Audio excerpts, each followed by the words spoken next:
بسم اللہ الرحمن الرحیم۔ ہارون رشید عرض کر رہا ہوں، السلام علیکم ورحمۃ اللہ وبرکاتہ۔ بہت سے دوست اصرار کرتے ہیں کالم لکھا جائے۔ اس وقت کوئی تازہ کالم تو نہیں ہے، لیکن یہ ایک پرانا کالم آج مجھے ملا تو یہ آپ کی خدمت میں پیش ہے۔ گاہے اس شام کی یاد اب بھی آتی ہے، گاہے اب بھی چراغ جل اٹھتے ہیں، گاہے امید جاگ جاتی ہے۔ مدینہ منورہ سے میدان بدر کا قصد تھا، ریگزار تھا، بستیوں کے کھنڈر تھے، تکان تھی، اور دھوپ میں جلتی جیسے کبھی نہ ختم ہونے والی تار کول کی طویل شارہ۔ پھر ایک نخلستان نمودار ہوا اور اس کے حاشیے پر ایک آبشار۔ یہ صحرا ہے جہاں بوگن ویلیا کے فراواں سرخ پھولوں اور آب رواں کا نظارہ آدمی کو مسحور کر دیتا ہے، مبہوت اور ششدر۔ اس خاکدان میں اگر پھول نہ ہوتے، بادل، بچے، چاند اور ستارے اگر نہ ہوتے، سبززار اور پرندے نہ ہوتے۔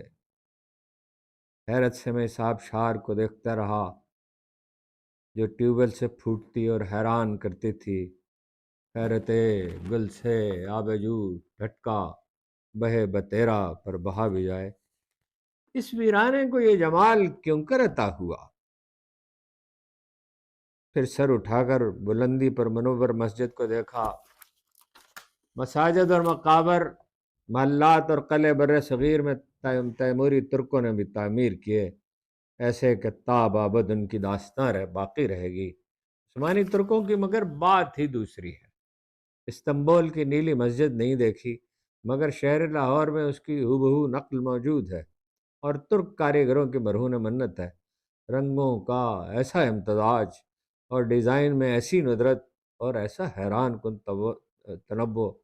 اللہ کے آخری رسول نے ارشاد فرمایا تھا، دمشق میں یہودیوں کے ساتھ آخری معرکہ برپا کرنے کے لیے ترک اتریں گے اور ہند کے مسلمان۔ ایک بھی ترک اس وقت مسلمان نہیں تھا، سرزمین سندھ میں کوئی صاحب ایمان نہیں تھا۔ حیرت ہے کہ لوگ حدیث کا انکار کرتے ہیں۔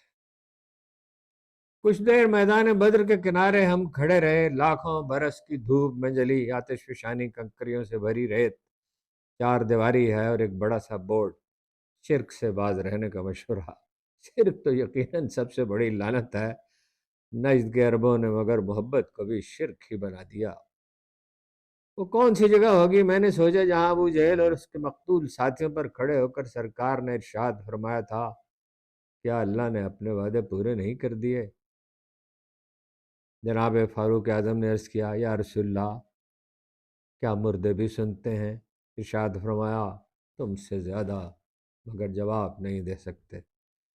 قریش مکہ بے نام و نشاں ہوئے، دلیل باقی رہتی ہے، جھوٹ مر جاتا ہے، حکمت کو حیات ہے، ہٹ دھرمی کو موت۔ یہ زمین و آسمان، یہ پہاڑ اور دریا کس نے پیدا کیے؟ ابو جہل کی ذریت اب بھی باقی ہے، اگرچہ اس کا نام نہیں لیتی۔ تعویل ان کی وہی ہے، مرنے کے بعد ہم کیسے جی اٹھیں گے؟ قرآن مجید کہتا ہے، جس طرح تم پہلی بار پیدا کیے گئے۔ تمہیں پیدا کرنا مشکل ہے، یا بے ستون آسمانوں کو انفس و آفاق میں، ہرے بھرے جنگلوں اور جھاگ اڑاتے پانیوں میں، آفتاب کے طلوع غروب میں پروردگار کی نشانیاں ہیں۔ پھولوں کے اس باغ میں جو بھی کچھ دیر میں ابھرے گا، گلاب کی پتیوں میں کلام نرم و نازک ہی نہیں، مرد ناداں پر دلیل بھی بے اثر رہتی ہے۔ 20ویں صدی کے سب سے ممتاز فلسفی برٹرنڈ رسل تب وہ کتاب لکھ چکا تھا، why I am not a Christian. جب اس سے پوچھا گیا، ہیو یو ریڈ قرآن؟ اس کا جواب یہ تھا، why should I, all gospel truth is alike۔ میں کیوں پڑھوں، ساری مذہبی سچائیاں ایک ہی جیسی ہوتی ہیں۔ وہ جانتا تھا کہ بائبل مسخ کر دی گئی اور قرآن کریم کا متن مستند ہے، پھر یہ جواب اس نے کیوں دیا؟ کذب خود فریبی میں جیتا ہے، ہاں کوئی نابغہ ہی اس میں مبتلا کیوں نہ ہو۔ میدان بدر کے کنارے اس قافلے کو یاد کیا جیسا بنی آدم نے کبھی نہ دیکھا تھا اور کبھی نہ دیکھے گا۔ مالک نے جس کے بارے میں یہ ارشاد فرمایا ہے، رضی اللہ ورضوا عنہم، اللہ ان سے راضی، وہ اللہ سے راضی۔ اور اہل بدر ممتاز ترین لوگوں میں بھی سب سے ممتاز تھے۔ طالب علم کو ایک سوال نے مدتوں پر پریشان کیے رکھا: سچی دانش کیسے جنم لیتی ہے؟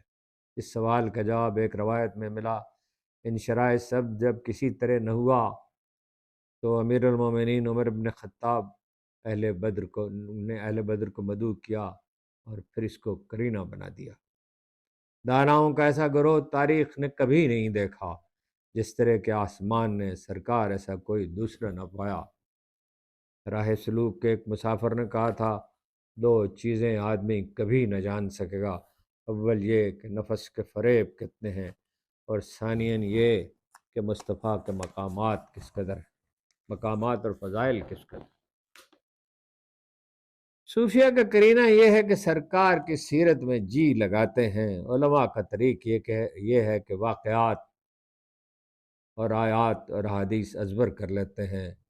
قلندر جز دو حرف لا الہ کچھ بھی نہیں رکھتا، فقیہ ہے، شعر کاروں ہے، لغت آئے حجازی کا۔ دعا پڑھی، درود پڑھا، مگر دل کی وہی ویرانی، بے حضوری اور خود اپنے آپ سے بیزاری۔ خود کو کھینچ کھانچ کر بلندی پر بنی مسجد تک لے گئے، پہلی نظر پڑتے ہی چراغ سے جل اٹھے۔ یہ نئی عمارت نہیں، اس کی تختی مسجد اب بنی ہے، بار دیگر اب بنی ہے، اگرچہ گمان ہے کہ اسی وجہ پر، لیکن تختی حسن کتابت کا ایک شاہکار تھا۔ پھر ایک حلیم اور سفید ریش عرب نمودار ہوا، اور عطر ایسی کوئی چیز اس کے ہاتھ میں تھی۔ دو تین شیشیاں منور نے خرید لیں۔ اس کے معصوم چہرے پر بچوں کی سی مسرت جاگی، اور تب اس نے وہ بات کہی کہ رگوں میں خون کی گردش تیز ہونے لگی۔ بولا: عبادت گاہ ٹھیک اس جگہ پہ ہے جنگ بدر کے روز جہاں علی مرتبت صلی اللہ علیہ وسلم کا خیمہ مبارک نصب تھا، جہاں اس شب طویل سجدے میں آپ نے ارشاد فرمایا تھا: بادشاہ کائنات کی کل متاع یہی ہے، تیرے یہ بندے مٹ گئے تو تیرا دین بھی مٹ جائے گا۔